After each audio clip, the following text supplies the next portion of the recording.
శ్రోతలందరికీ నా నమస్కారం. కథా ప్రయాణానికి స్వాగతం. నేను మీ అనసూయ. ఈ మంగళవారం నాటి మంచి కథతో మీ ముందుకు వచ్చేసాను. కథ పేరు ఏంటంటే పసి మనసు. ఈ కథా రచయిత్రి శ్రీమతి కుండేపి రుక్మిణీదేవి గారు. కథలోకి ప్రయాణం చేద్దాం. చిన్నక్కయ్య శారద పెండ్లి జరుగుతుంటే 8 ఏళ్ల రమణ సంబరం చెప్పని వీల్లేదు. పెద్దక్కయ్య శాంత పెళ్లి నాటికి వాడికి 2 ఏళ్ళు నిండాయంతే. ఆ విషయాలేమీ గుర్తే లేవు. ఏదో ఓ కొత్త చొక్కా తొడిగి ఓ అప్పచ్చి ముక్క చేతికిస్తే ఓ మూల కూర్చుని ఉన్నాడేమో వాడికి అసలు గుర్తులేదు. కానీ చిన్నక్క పెళ్లి చూస్తుంటే వాడికి చాలా ఆనందంగా ఉంది. ఎందుకో వాడికి అర్థం కాలేదు. చక్కగా తలదువ్వుకుని కొత్త లాగు చొక్కా వేసుకుని జేబుల నిండా లడ్లు జంతికలు నింపుకుని తింటూ పందిరంతా తానేగా గంతులు వేస్తున్నాడు. ఒరే ఒరే రమణ, ఏమిట్రా అది? ఆ కొత్త సిల్క్ చొక్కా నిండా నూనె మరకలు వెధవా అలా జేబుల్లో పోసుకుంటారుట్రా ఎవరన్నా?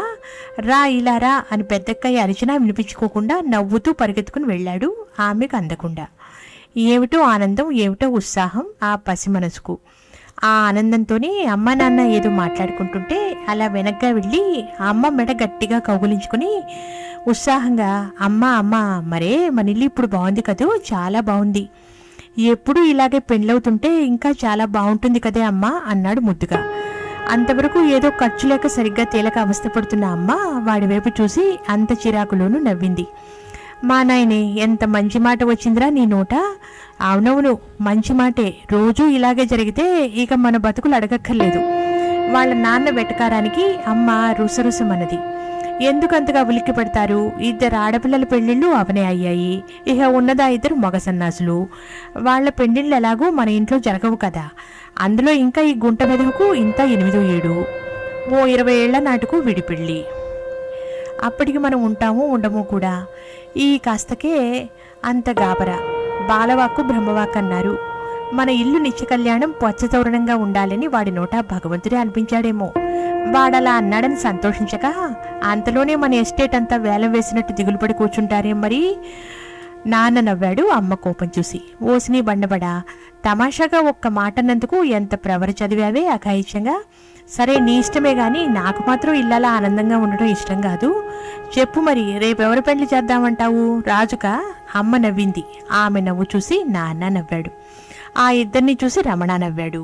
పగలంతా తిరిగి ఎగిరి ఆడి అలసిపోయిన రమణ రాత్రి భోజనాలు కాగానే పందిరిలో వేసిన చాప మీద పడి నిద్రపోయాడు. మంచి నిద్రలో ఏడుపులు వినిపించి ఉలిక్కిపడి లేచి కూర్చున్నాడు. అంపకాలు జరుగుతున్నాయి. అమ్మ కన్నీళ్లు తుడుచుకుంటున్నది. ఎందుకమ్మా ఏడుస్తున్నావు? ఏమైంది? రమణ ఆతుర్దాగా అడిగాడు తల్లిని. అంపకాలైనాయి కదూ బాబు, శారదక్కయ్య అత్తవారింటికి వెళ్తున్నది. రమణకు అర్థం కాలేదు. అయోమయంగా చూశాడు. వెళ్తే మళ్ళీ మన ఇంటికి రాదా ఇక? తల్లి కళ్ళు తుడుచుకున్నది. ఎందుకు రాదు బాబు, వస్తుంది, అప్పుడప్పుడు వస్తూనే ఉంటుంది. రమణ ఆశ్చర్యంగా చూశాడు. మరి ఇక ఏడవటం ఎందుకమ్మా నీవు? తల్లి పలకలేదు. ఆ పసివాడికేం చెప్తే ఏమర్థమవుతుంది కనుక?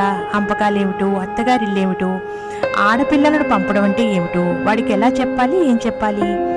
రమణ ఇంట్లోకి వెళ్ళాడు. శారదక్కయ్య మొహమంతా ఎర్రగా కందిపోయింది. కళ్ళు వాచిపోయి ఉన్నాయి. రమణను చూడగానే ఎత్తుకుని ఒరే బుజ్జి అని బావురుమన్నది. ఎందుకే చిన్నక్క ఏడుస్తావు? నువ్వు మళ్ళీ వస్తావటగా మన ఇంటికి, ఇక నెందుకు ఏడవటం? అక్కడున్న వాళ్ళంతా నవ్వారు. చిన్న వెధవకున్నపాటి ఇంగితం నీకు లేదు కదే అని శారదను హేళన చేసింది ఓ పెద్దావిడ. కళ్ళు తుడుచుకుంటూనే శారద సిగ్గుగా నవ్వింది. గృహప్రవేశానికి అక్కతో పాటు రమణ వెళ్ళాడు. అక్కడున్న 3 రోజులు అది బానే ఉన్నది. చిత్రం, ఆ రాత్రి అంతలా ఏడ్చిన అక్కయ్య అంతలోనే అదంతా మర్చిపోయి నవ్వుతూ తుండుతూ ఎంత హుషారుగా ఉన్నదో చూస్తుంటే వాడికి ఎంత ఆశ్చర్యం అనిపించిందో. 3 రోజులు కాగానే అక్క బావ వచ్చారు. ఇక్కడ 3-4 రోజులుండి వెళ్ళిపోయారు. మొదటిసారి అంత రాగాలు పెట్టిన అక్కయ్య ఈసారి గప్చిప్గా తన బట్టలు వస్తువులు ఒక్కటి మర్చిపోకుండా గుర్తు చేసుకుని మరీ సర్దుకుని వెళ్ళిపోయింది. ఈసారి మాత్రం రమణకి చాలా దిగులనిపించింది. అందరిలోకి చిన్నవాడే కాదు, అందరికంటే వయసులో చాలా చిన్నవాడు వాడు. అమ్మకెప్పుడు పని అది సరిపోతూ ఉంటుంది. చదివి పూర్తయిన 2-3 ఏళ్ల నుంచి ఇంట్లోనే ఉంటున్న శారదకు వాడు బాగా కాలక్షేపం. వాడికి నీళ్లు పోయటం, తలదువ్వటం, అన్నం పెట్టడం, కథలు చెప్తూ నిద్రపుచ్చడం అన్నీ శారద పనులు. అందుకే ఇప్పుడు వాడికి అంత చికాగ్గా అనిపించింది. మళ్ళీ చిన్నక్క వస్తుందన్నావుగా అమ్మ, ఏదీ రాలేదే? మళ్ళీ ఎప్పుడు వస్తుంది మరి?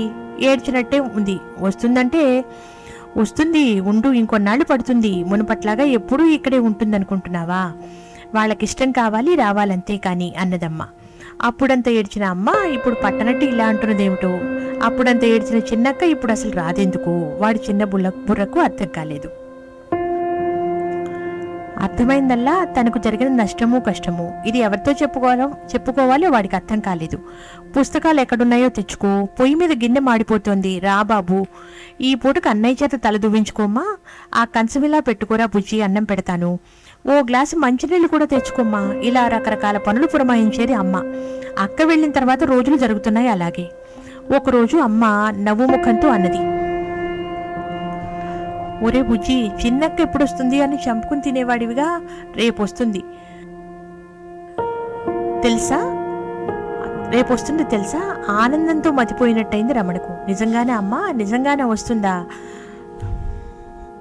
అన్నాడు పొంగిపోతూ. తల్లి వాడిని దగ్గరికి లాక్కుని ముద్దు పెట్టుకున్నది. వెర్రి వెధవ, ఎంత ప్రేమరా నీకు అక్కంటే? రమణ మారం చేశాడు. చెప్పమ్మా, నిజంగా చెప్పు, అక్క వస్తుందా? నిజంగానే రా నాన్న, అక్క వచ్చి ఈసారో 4 రోజులు ఇక్కడే ఉండిపోతుంది కూడాను. రమణ గంతులేసుకుంటూ వెళ్ళిపోయినాడు. ఆ రాత్రంతా వాడికి సరిగ్గా నిద్రే పట్టలేదు. తెల్లవార్లు అక్క వచ్చినట్టు, తనకు కథలు చెబుతున్నట్టు ఒకటే కలలు కలవరింతలును. అన్నట్టే మర్నాడు శారద వచ్చింది. ఆషాఢ మాసమట. ఈ నెల ఉండిరమ్మని అత్తగారు పంపించారట. వచ్చింది, నెల ఉన్నది. కానీ రమణకేమిటో ఈ అక్క మునపట్ల కనిపించలేదు. ఎప్పుడూ గదిలో కూర్చుని బారెడు ఉత్తరాలు రాస్తుంటుంది. అక్కకెప్పుడు బోలెడని ఉత్తరాలు బావగారి దగ్గర నుంచి, అది కవర్లు వస్తుంటాయి. అది చూడగానే అక్క ముఖం చాటంతవుతుంది.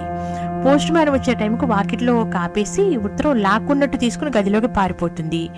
తను వెళ్ళి ఆశ్చర్యంగా, ఏమిటే చిన్నక్క, ఎవరు రాశారే ఆ ఉత్తరం అని అడిగితే తన వైపు చూడకుండానే బావగారు రాశారా అంటుంది నవ్వుకుంటూ. ఏం రాశారక్క అనేవాడు ఆశ్చర్యంగా.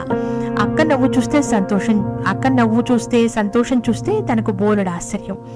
ఉత్తరం విప్పకుండానే చదవకుండానే ఎందుకంత నవ్వు సంతోషమును. అక్క నవ్వుతూనే తన నెత్తిన మెల్లగా ముట్టి, పెంకి వెధవా, నీకెందుకు, అమ్మ దగ్గరకు వెళ్ళు అని అటు తిరిగి ఉత్తరం చదువుకునేది. ఒకటే కబుర్లు, అది కూడా తన అత్తగారింటి కబుర్లు, బావగారి కబుర్లు అంతే. రమణ బిగ్గమోహంతో, అమ్మ ఏమిటోగా ఉంది కదూ చిన్నక్క, మునుపట్లా లేదు అంటే అమ్మ నవ్వేది. పిచ్చి సన్నాసి, అంతే బాబు అంతే, ఆడపిల్లలు ఎప్పుడూ అంతే, పెళ్ళయ్యే వరకే మనవాళ్ళు అందుకే అన్నారు. పుట్టగానే ఆడపిల్ల అని ఎన్నాళ్లు పెంచినా ఎంత చేసినా మన పిల్లలు కారు నాయనా. ఈ వేదాంతం వాడి పసిబుర్రకు అర్థం కాదు. తను పుట్టినప్పటి నుంచి ఇంట్లో ఉండే చిన్నక్క తమదెందుకు కాదు, ఎవరి వాళ్ళదో ఎందుకవుతుంది. అంతేకాదు, చిత్రంగా చిన్నక్క కూడా తన ఇంటికి పరాయిదానిలా మసిలేది. ఎప్పుడెప్పుడు అక్కడికి వెళ్దామా అని తహతహలాడుతున్నట్టుండేదే కానీ అమ్మ దగ్గర ఉన్నందుకు సంతోషించినట్టు కనిపించేది కాదు. ఎలాగైతేనే నెల అయింది, అక్క అత్తగారింటికి వెళ్ళిపోయింది. ఈసారి అక్క వెళ్తుంటే రమణకేం దిగులు అనిపించలేదు. అలా చూస్తూ ఊరుకుండిపోయాడు. ఆ తర్వాత రోజులు మామూలుగానే జరిగిపోయినాయి. స్కూలు, చదువు, ఆటలు, అల్లరి. వాడికిప్పుడు మునుపట్ల చిన్నక్క గుర్తు రావడం లేదు. అంతేకాదు, ఎదిగే కొద్దీ తల్లి కష్టము అర్థం కావడం మొదలైంది. సావిత్రమ్మకు చిన్న చిన్న రోగాలు, బలహీనము. అబ్బా, 2 ఆడపిల్లలు అత్తవారిళ్లకు వెళ్ళిన తర్వాత మరీ చెయ్యి విరిగినట్టున్నదమ్మా ఇంట్లో. చిన్న పని పెద్ద పని అన్నీ నేనేనాయే. ఆఖరుకు తిన్న ఎంగిలి కంచాలు తీసే దిక్కైనా లేదు అంటూ బాధపడేది ఎప్పుడు. రమణ జాలిగా చూసేవాడు. అక్కయ్యల రమణ ఉత్తరం రాయకూడదా అమ్మా అనేవాడు. సావిత్రమ్మ నెట్టూర్చేది. ఎందుకొస్తారు నాయనా, వాళ్ళ ఇబ్బందులు వాళ్లకు, మునుపట్ల మనకు వాళ్ళెందుకు చేస్తారు, ఇక వాళ్ళ ఆశ లేదు. ఇదిగో అన్నయ్యకు పెళ్ళై వదిన వస్తే వదినెప్పుడు ఇక్కడే ఉంటుంది కదమ్మా అనేవాడు రమణ ఆనందంగా. ఆహా, ఇక్కడే ఉంటుంది, నేను ఇక బాధ్యతలు చాలించుకుని కృష్ణారామ అనుకోవచ్చు అనేది సావిత్రమ్మ. ఆమెకు ఒక వయసు వచ్చింది. పిల్లలు పుట్టడం కొంచెం లేటుగా పుట్టారు. వరుసగా 2 ఆడపిల్లలు. పెద్ద పిల్లవాడు పుట్టిన తర్వాత 9 ఏళ్లకు మళ్ళీ 9 ఏళ్ల దాకా కాన్పు రాలేదు. 3 తర్వాత ఎడపడితే మరి పుట్టరంటారు. మరీ మంచిది, ఏ ఆపరేషన్ లేకుండా, ఓ కుటుంబ నియంత్రణ ఏది లేకుండా జాలి 3 పిల్లలు అనుకున్న సమయంలో పురుడు రావడం, రమణ పుట్టడం జరిగాయి. పెద్దవాడికి చిన్నవాడికి 10 ఏళ్లు తేడా. అందరిలోకి చిన్నవాడు, ఆఖరివాడు అయినందుకు వాడికి గారాబం ఎక్కువ జరగలేదు. అలా ఉంచి కొన్ని పనులు జరగడము తక్కువైంది. పెద్ద పిల్లలు, అందులో 2 ఆడపిల్లలు. మధ్యతరగతి కుటుంబం వాళ్ళ అవసరాలు, ఖర్చులు, పెళ్లిళ్ళు, వీటన్నిటితో డబ్బు ఇబ్బంది అయ్యేది. తీరిక చిక్కేది కాదు. ఈ చిన్నవాడి అవసరాలు తీర్చనే సరిగా వీలవని సావిత్రమ్మకు వీడిని ముద్దు చేయని అసలు కుదిరేది కాదు. ఆడపిల్లలు అత్తగారిళ్లకు వెళ్తే అసలు తీరేది కాదు. వయసుకు చిన్నవాడైనా రమణ మంచి చురుకైన వాడు, ఈడుకు మించిన తెలివిగలవాడును. అన్నింటినీ మించి అమ్మంటే వాడికి వల్లమాలిన మమకారం. ఒంటరిగా ఇంటి పనులు చేసుకుంటూ బాధపడే అమ్మంటే బోలుడు జాలిపడేవాడు. స్కూల్ నుంచి రాగానే ఆటలకు పరిగెత్తే టైంలో అమ్మ దగ్గర చేరేవాడు.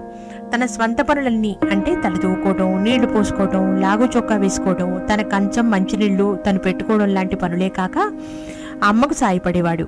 అమ్మ ఈ ఎంగిలి కంచాలెత్తి దొడ్లో పని మనిషికి వేసిరానా అనేవాడు. మా నాయనే, నా తండ్రే, ఎంత వరాలు బుద్ధిరా నీది, అమ్మంటే ఎంత ప్రేమరా నీకు, సావిత్రమ్మ పొంగిపోయేది. అందరితో చెప్పుకుని మురిసిపోయేది. పెళ్ళైన 2 ఏళ్లకు పురిటికని పుట్టింటికి వచ్చిన శారద రమణను చూడగానే, వీడు కాస్త పెరిగాడే అమ్మ, పెరగటం అలా ఉంచు, ఎంత బుద్ధిమంతుడైనాడు ఈ పిచ్చివెధవా, ఆడపిల్ల నా చుట్టూ తిరిగి ఎన్ని పనులు చేస్తుంటాడని నిజంగా వాడే లేకుంటే చచ్చిపోయేదాన్ని అమ్మ చెప్పడమే కాదు శారద చుచ్చింది. అందరికీ కంచాలు మంచినీళ్లు పెట్టడం, ఎంగిలి పళ్ళాలు ఎత్తడం, తల్లి కూర్చుంటే చిన్న చిన్న వస్తువులు అందించడం, ఆమె చెప్పిన పనులన్నీ చేయటం. స్కూల్ టైం లోపల ఇంట్లో అన్ని పనులు చేస్తూ ఉంటాడు. మళ్ళీ చదువులోనూ చురుకే. 10 ఏళ్లకే ఫస్ట్ ఫారెన్లోకి వచ్చాడు. పురుడే బిడ్డనెత్తుకుని వెళ్తున్న శారద, అమ్మ చిన్నవాడిని నాతో పిలుచుకుని వెళ్తానే, నాకు కొంచెం సాయంగా పాపనాడిస్తూ తోడుగా ఉంటాడు అంటే సావిత్రమ్మ సంతోషించింది. మరి చదువు ఏ అక్కడ లేదా, స్కూల్లో చేర్పిస్తామమ్మా, ఏరా బుజ్జి నాతో వస్తావా మరి? రమణ తల అడ్డంగా ఊపాడు. అదేన్రా, కాస్త పాపనాడిస్తూ గాని అక్కడ స్కూల్లో చేర్పిస్తా, చదువుకుందువు. శారద ఎన్నో ఆశలు చూపించింది, అయినా లొంగలేదు. తల్లి కూతుళ్ళు ఎంతో బతిమాలగా కారణం చెప్పాడు చివరకు. మరి అమ్మ రాదుగా, అమ్మ లేకుండా నేను రాను మీ ఊరికి. సావిత్రమ్మ కళ్ళు చెమర్చాయి. కొడుకును కౌగలించుకున్నది. గద్గద కంఠంతో, నా కన్నే, నా తండ్రే, ఎంత ప్రాణంరా నీకు అమ్మంటే, ఏం చేశారా నీకు నా బంగారు? శారద రుసరుసలాడింది. బాగా తయారు చేస్తున్నావు ఈ వెధవును, ఆడారి బుచ్చెక్కలా నీ చెంగు పట్టుకుని తిరుగుతూ ఒట్టి అమ్మ కూచులా తయారయ్యాడు. మగపిల్లివాడు ఇలానేనా ఉండాల్సింది? ఎక్కడికంటే అక్కడికి వెళ్ళాలి, ఏదంటే అది చెయ్యాలి. ఇలా అయితే వీడేం పనికొస్తాడు? సావిత్రమ్మ కొడుకు బుగ్గలు నిమిరింది. పసివాడే, వాడికేం తెలుసు, కొన్నాళ్లకు వాడు నేర్చుకుంటాడమ్మా. అందరినీ చూసి, మీరందరూ చిన్నప్పుడు ఇలాగే నన్ను వదిలి వెళ్ళమని ఏడ్చిన వాళ్లేనే తల్లి. ఇప్పుడు ఎవరి కాపురాలు వాళ్ళు చేసుకోవడం లేదు, వాడు అంతే. అలాగే గడిచిపోయింది రమణ బాల్యం. అన్న రాజు పెళ్లి నాటికి రమణ వయసు 16, ఇంటర్ ఫస్ట్ ఇయర్ చదువుతున్నాడు. అప్పటికి రాజు గ్రాడ్యుయేట్ అయి బ్యాంకులో ఉద్యోగం చేస్తున్నాడు. వదిన పేరు ఇందిర, BA పాస్ అయిందట. 21-22 ఏళ్లుంటాయి. సన్నగా, పొడుగ్గా, తెల్లగా, నాజుగ్గా, అందంగా ఉంది. రమణకు వదిన చాలా నచ్చింది. అక్కయ్యల అత్తవారిళ్లకు వెళ్లిన తర్వాత ఇంట్లో మళ్లీ సందడిగా అమ్మకు సాయంగా ఉంటుంది వదిన అనుకున్నాడు మనసులో. ఈ ఆశ సావిత్రమ్మ కూడా ఉన్నది పాపం. ఉండగానే ఏం లాభం, అది ఉత్త దురాశేనని నెల రోజుల్లోనే రుజువు చేసింది ఇందిర. ఆ అమ్మాయి అత్తవారింట్లో భర్తతో తప్ప మరెవరితోనూ కలవలేదు. ఎప్పుడూ గది వదిలి బయటకు వచ్చేది కాదు అసలు. భోజనానికో కాఫీకో సావిత్రమ్మ పిలిస్తే వచ్చి చుట్టపు మర్యాదగా అలా 4 మెతుకులు తిని మళ్లీ గదిలోకి వెళ్లిపోయేది. వెంటనే ఒక పని పాట చేయటం అలా ఉంచి కలిసికట్టుగా తిరగటం కానీ మాట్లాడటం కానీ లేదదేం తత్వము. పోనీ మితభాషో కొత్త అనుకుని సరిపెట్టుకున్నా మితభాషిత్వం మాటలకు కానీ పనికేమడ్డం. ఇంట్లో ఏ పని అందుకునేది కాదు. కొత్త అనుకుందామా, పెండ్లైన నెల 2 నెలలు దాటినా ఇంకా ఏం కొత్త. మొగుడింట్లో ఉన్నంతసేపు ఇద్దరు గదిలో దూరి ఒకటే కబుర్లు, గుసగుసలు, ఈకలు, పకపకలు. మొగుడు ఆఫీస్కి వెళ్ళగానే ఆమె స్నానం, అలంకారం, భోజనం, తర్వాత నిద్ర, ఆ తర్వాత పుస్తకాలు చదువుకోవడం. సాయంత్రం భర్త రాగానే మళ్లీ మత్తనాలు, మొహాలు కడగడం, బట్టలు మార్చడం, ఇష్టమైతే అలా ఎటన్నా సినిమాకు, షికారుకు వెళ్లడం. లేదంటే ఆ గదిలో అలా గంటల తరబడి కబుర్లు. ఇది ఆవిడ దినచర్య. సావిత్రమ్మకి ఇదేం అంతుపట్టడం లేదు. ఈ కోడలు ఇంటికొచ్చే కోడల్లా లేదు, ఎవరో 4 రోజుల నుండి పోని వచ్చిన అతిథిలా కనపడసాగింది. అదే అని అందామా అంటే కొడుకేమనుకుంటాడో అని సంకోచంగా ఉన్నది ఆమెకు మనసులో. పెళ్ళైనప్పటి నుంచి వాడు మారిపోయినాడు. మరి ఇంట్లో అంత చనువుగా ఎవరితోనూ మాట్లాడటమే లేదు. ఆ భార్య పోకళ్లకు తాళం వేస్తున్నట్టు వాడు ప్రవర్తిస్తుంటే తనేమనగలదు. అప్పటికీ మనసు ఉండబట్టక కొడుకు కోడలు బయటకు వెళ్ళినప్పుడు భర్తతో, ఏమిటండి ఈ సోజ్యం, మరి కోడలేమిటిలా తయారైంది గడేకారిలాగా అన్నది. అబ్బా చూస్తున్నానుగా, నాకు తెలుస్తూనే ఉన్నది. ఏమంటావు చెప్పు, వాళ్ళేం చిన్నపిల్లల తెలియదనుకోవడానికి. తెలిసి చేస్తున్న పోకిరితనమాయా, ఏమంటావిక? ఇప్పటి కాలమంతా ఇంతే, మనమే సర్దుకుపోవాలిక. ఏం చేస్తాం మరి? ఏమిటండి సర్దుకుపోయేది? ఇంటికొచ్చిన కోడలి పిల్ల పని పాట లేకుండా అలా రోజంతా గదిలో కూర్చుని గడపడం ఏమిటి? దానికి మనవాడు వంత పాడటం ఏమిటి? అసలే మా అమ్మ పెద్ద వయసు రోగిష్టి మనిషి, నీవు కాస్త సాయం చెయ్యి అని వీడు ఒక్క మాట అంటే అది అలా తయారవుతుందా? అదే నేను అడిగేదేను. ఇదంతా వీడిచ్చిన అలసనే నేను అనడం. అలాంటప్పుడు మనం ఏమంటాం చెప్పు? ఏ మాట అన్నా దానికంటే ముందు వీడికి తామసం రాదు. సావిత్రమ్మ ఇకనేం అనలేకపోయింది. అవును మరి, తమ వాడనుకున్న కొడుకే పరాయి వాళ్ళ తయారైనప్పుడు ఆ పరాయి ఇంటి పిల్లను తను ఏమనగలదు? అందులో సంపాదిస్తున్న కొడుకు ఇంటికి పెద్ద మగ పిల్లవాడు, తండ్రి రిటైర్ అయినాడు. తర్వాత ఇల్లున్నది నిజమే, ఆ ఇంటికి తీసుకున్న లోను కింద ప్రావిడెంట్ ఫండు అవి ఇవి చాలా భాగం పోయింది. ఆడపిల్లల పెళ్లిళ్ళు, పురుళ్ళు, పుణ్యాలు, మర్యాదలకని చేసిన అప్పులు ఇంకా మిగిలి ఉన్నాయి. వచ్చే పెన్షను, ఇంటికి అద్దెలేదనే ధైర్యంతో బండి నడుస్తున్నది. కొడుకు సంపాదన అంతో ఇంతో ఆశిస్తున్నారు తమ్ము. ఈ స్థితిలో గట్టిగా ఎలా మాట్లాడటం? ఇది సాగ్గా తీసుకుని కోడలు మరీ రెచ్చిపోయింది. కొడుకు కొన్నేళ్ళ ఇంటి ఖర్చుల కింద డబ్బు ఇచ్చేవాడే కాదు. ఒకటికి 4 సార్లు అడగను ముకుందరావుకు అభిమానం అనిపించేది. సావిత్రమ్మ అడిగినా నిర్లక్ష్యంగా, ఈ నెలలో మిగల్లేదమ్మా, ఖర్చు అయిపోయింది, నా ఖర్చులు నాకు ఉంటాయిగా అనేవాడు రాజు. ఆ నెలలోనే కోడలు కొత్త చీరలు కొనుక్కుని రావడం చూసిన సావిత్రమ్మకు ఏమనను నోరు పిగిలేది కాదు. అలా 2-3 సార్లు చూసి ఉక్రోషంతో, ఏమిటో కోడళ్లను రాచి రంపాన పెడుతున్నారని, కిరసనాయిలు పెట్రోళ్లు పోసి అంటిస్తున్నారని, కట్నాల కోసం పీడిస్తున్నారని పేపర్ల నిండా అలా రాస్తున్నారుగా అందరూ. ఇలా పెండ్లైనప్పటి నుంచి మొగుడిని కొంగు కట్టుకుని అత్తగాళ్లను వేధించే కోడళ్ల గురించి రాయరే ఒక్కరు. కనీ పెంచి ఇంత వాళ్లను చేసి, చదువు సంచులు చెప్పించి, ప్రయోజకులను చేసి, తమ కాళ్ల మీద తాము నిలబడగల స్థితికి తెస్తే, పెండ్లైనప్పటి నుంచి ఆ పెళ్లాల కొంగులు పట్టుకుని తిరుగుతూ అబ్బా అమ్మ అనుకో, ఎలా ఈ ముసలి వాళ్ళు ఏమైపోతారు మీరు చెప్పండి? ముకుందరావు అన్నాడు. నేను చెప్పేదా? ఏం చెప్పేది? నాకు తెలిసి వస్తేగా చెప్పడానికి. ఇలా ఓ 7-8 నెలలు రాజుకుంటూ ఉన్న ఆ కుంపటి ఒకనాడు భగ్గుమన్నది. నాన్న, నాకు ట్రాన్స్ఫర్ అయింది, మరో 1 వారం రోజుల్లో వెళ్ళిపోవాల్సి ఉంటుంది. ట్రాన్స్ఫరా? ఏ ఊర్రా? నీవు క్యాన్సిల్ చేసుకోవడానికి వీలవుతుందేమో కనుక్కో. ఆ వీలు ఉండదు నాన్న, 4-5 ఏళ్ల నుంచి ఇక్కడే ఉన్నానా, ఇంకా ఎన్నాళ్ళని? మార్చిన ఊరు అత్తగారింటి దగ్గరగా ఉంది. చూడగా ఆ దంపతులిద్దరికీ ఈ మార్పు వాళ్ళ కొడుకు కోడలికి ఇద్దరికి ఇష్టమై రాజు ప్రయత్నించి చేయించుకున్న దానిలా అనిపించింది. ఒకసారి ఇద్దరం వెళ్తాం, అక్కడికి మా అత్తవారిని దగ్గరేగా, ఇందిర అక్కడుంటే నేను వెళ్లి జాయిన్ అయి ఇల్లు వెతుకుని వచ్చి పిలుచుకుని పోతాను అన్నాడు రాజు. సావిత్రం అలానే చూసింది. వీడు తన కడుపున పుట్టి తన చేతుల్లో పెరిగిన రాజేనా, తన కొడుకేనా? ఈ మాటలను వీడికి నోరెలా వస్తున్నదో. మనుషులు ఎందుకింతగా మారిపోతారు? వీడు ఊరికి వెళ్తే కోడలు ఇక్కడ ఉండకూడదా? ఇల్లు కుదుర్చుకుని తాను వచ్చి పిల్లలు పిలుచుకుని వెళ్ళకూడదా? అంత పరాయి వాళ్ళమా? శత్రువులము అవుతామా? జనం వీడి ఆత్మబంధువులవుతారా? ఓరి, ఎంతగా మారిపోయావురా నాయనా, ఏమి కలికాలంరా ఇది. కొడుకు వేరే కాపురం వెళ్ళాక చాలా రోజులు సావిత్రమ్మ పిచ్చిదానిలా దిగులుగా తయారైంది. ముకుందరావు జోక్ చేశాడు కూడా. మన ఇంట్లో పుట్టి పెరిగిన అమ్మాయిలు అత్తగారిళ్లకు వెళ్ళినా ఇంత దిగులు పడలేదు నువ్వు. కోడలు వెళ్ళిందని అలా బెంగపడిపోయావి. నిజమేననుకున్నది సావిత్రమ్మ. ఆమె బెంగ కోడలు వెళ్ళిందని కాదు, కొడుకులోని మార్పు చూసి. ఆడపిల్లలు చిన్నప్పటి నుంచి ఎంత ప్రేమగా పెంచినా మనకు శాశ్వతం కాదు కదా. ఏదో ఒకనాడికి ఒక అయ్యే చేతుల్లో పెట్టక విధి లేదు. వాళ్ళు మరో ఇంటికి పోక తప్పదు. కానీ కొడుకు మీద ఎన్ని ఆశలు పెంచుకున్నారు తమ్ము. మొదట 2 ఆడపిల్లలు, పెళ్లి పేరంటాలు, పురుడు పుణ్యాలతో కుంగిపోయిన కాపరాన్ని ఆదుకుంటాడని, అండగా ఉంటాడని అనుకున్నారు. అంతేగాని తన అవసరాలు తీరగానే ఇలా అర్ధాంతరంగా వేరే వెళ్తాడు అనుకున్నారా? అందులోనూ ఇక్కడ వాడికి కానీ వాడి భార్యకి కానీ ఏమి కష్టం కలిగింది, ఏమి ఇబ్బంది కలిగింది? తన కోడల్ని ఎంతో అపురూపంగానే చూసుకున్నది కదా. ఎందుకు వృధాగా బాధపడటం? రెక్కలు వచ్చేవరకే వాళ్ళు మనల్ని ఆశ్రయిస్తారు. అటు తర్వాత రెక్కల బలంతో పిట్టల్లా ఎగిరిపోతారు. నీవు చిన్నప్పటి నుంచి పడిన శ్రమ వాళ్లకు గుర్తుండదు. నీవెన్ని చెప్పినా నమ్మరు, నవ్వుతారు. నీ స్వార్థం కోసం చెప్తావనుకుంటారు అన్న ముకుందరావు మాటలు విని సావిత్రమ్మ నెట్టూర్చింది. మళ్లీ చిన్న సంసారం, భార్యాభర్తలు రమణ. రాజు నెలకింత అని పంపడం లేదు, వీళ్ళు అడగటమూ లేదు. ఇక్కడున్నప్పుడే తమ ఖర్చులకే చాలదన్నవాడు వేరే ఊరి నుంచి అసలు పంపుతాడా? పిచ్చి కాకుంటేననుకున్నారు. సగం ఇల్లు అద్దెకిచ్చారు. ఆ అద్దె డబ్బులు, వచ్చే పెన్షను ఏదో అలా బండి లాక్కుని వస్తున్నారు. పెద్ద కూతురు సలహా ఇచ్చింది. ఎందుకు ఇబ్బంది పడతావమ్మా, మా పెద్ద పిల్ల రత్నాన్ని పంపుతాను, దగ్గరుంచుకో, నీ కాస్త సాయం చెయ్యి. ఈ వయసులో పోనీ అలా చేద్దామా? ఒక్కదానివి అవస్థ పడుతున్నావు పాపం అన్నాడు ముకుందరావు. వద్దు, వేలుకు వేలు దూరమే. మన పిల్లలే మనకు కానప్పుడు ఆ పిల్లలు వద్దు. అందులో అది ఆడపిల్ల, ఎంత చెయ్యాలి? ఈ వయసులో నా వల్ల కాదు. ఇంత చేసినా దాన్ని అమ్మకో అబ్బకో ఇష్టం లేకుంటే పిలుచుకుపోతామంటారు. మళ్ళీ ఇదో మమకారం బంధము. సావిత్రము ఒప్పుకోలేదు. రమణ ఇవన్నీ చూస్తున్నాడు, ఈ మాటలు వింటున్నాడు. అప్పుడే వాడి మనసులో ఒక భావన, ఒక ఆశ్చర్యం.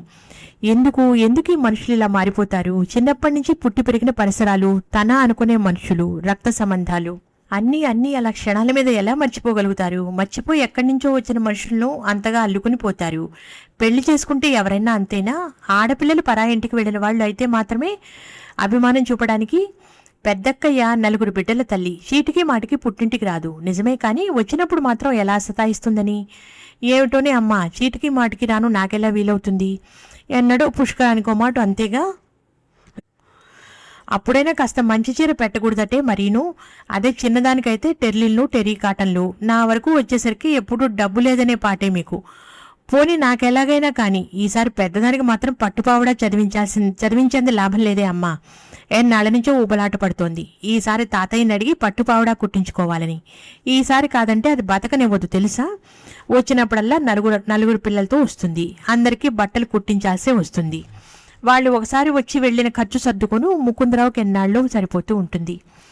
అవునులే అమ్మా, నీకెలాగైనా అక్కయ్య అంటేనే ఇష్టం, మరి పెద్ద కూతురు కదా. వచ్చినప్పుడల్లా ఇంటిలి పాదికి బట్టలు అవి ఏమవుతాయి? నా 2 పిల్లల్లో పెద్దవాడు ఎప్పుడూ రానేరాడు, స్కూల్ పోతుందని. ఇకపోతే పిల్ల నేను, దానికో గౌను గుడ్డ, నాకో చీర, అందుకే అంత ఇదైపోతారు. అక్కయ్య 4 పిల్లల ఖర్చు పెడితే నాకో పట్టుచీర కొనొచ్చుగా అంటుంది శారద. ఇది వాళ్ల ప్రేమ. మొగుళ్ళు సంపాదిస్తున్నారు, ఒంటరి సంసారాల్లో స్వతంత్రంగానే ఉంటున్నారు. పెద్దది తల్లి ఏనాడైనా ఆమెకు రేవుక గుడ్డైనా ఇచ్చి చేతిలో పెట్టరలా ఉంచి అందరిలోకి పసివాడు ఆఖరువాడైన రమణకో చొక్కా గుడ్డైనా కుట్టించరు. ఏదో గతున్న వరకు పెట్టారని సంతోషించడమే కాదు, ఇంకా తమకు సరిగ్గా జరగటం లేదని లోపల కోపాలు. ఇవన్నీ చిన్నప్పటి నుంచి గమనిస్తున్న రమణకు జీవితం పట్ల చిన్నప్పటి నుంచి ఒకటే ఆలోచన ఏర్పడింది. తన మనసులోనే స్థిర నిశ్చయం ఏర్పరచుకున్నాడు కూడా. ఇంటర్ మంచి మార్కులతో పాస్ అయినాడు రమణ. ఇంజనీరింగ్లోనూ సీటు వచ్చింది సరే, ఇంజనీరింగ్ అంటే మాటలా, మన వల్ల నవ్వుతుందా? చెప్పించను అన్నది సావిత్రమ్మ భయంగా.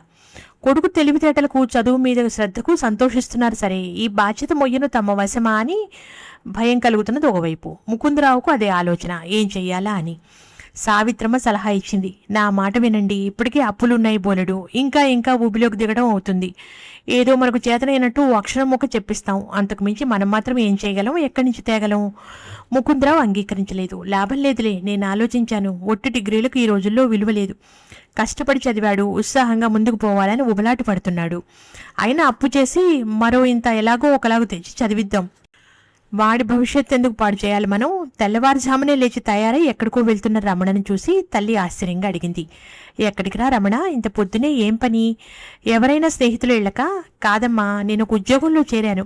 మా మాస్టారు తనకు తెలిసిన వాళ్ళ కంపెనీల్లో ఇప్పించారులే.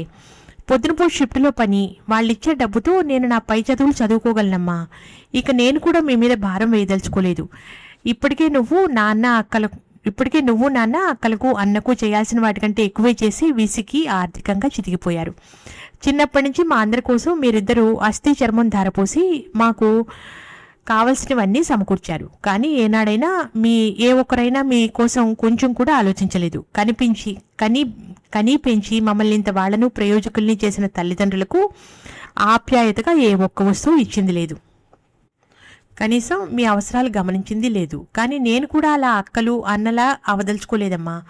నా స్వశక్తితో కష్టపడి చదివి డిగ్రీ తీసుకుని ఉద్యోగం పెద్దది సంపాదించి మిమ్మల్ని పోషించుకుంటాను అని చెప్పి వెళ్తున్న రమణని చూసి సావిత్రమ్మ, ముకుందరావు విస్తుపోయారు. సావిత్రమ్మకు కళ్ళు చెమర్చాయి. రమణ వైపు చూస్తూ వీడిని అందరికంటే చిన్నవాడని, పసి మనసు వాడని తను ఇన్ని రోజులు అనుకుంది. కానీ వాడు పసివాడైనా వాడిది పసి మనసు కాదు, పసిడి మనసు అని అనిపించింది సావిత్రమ్మకు.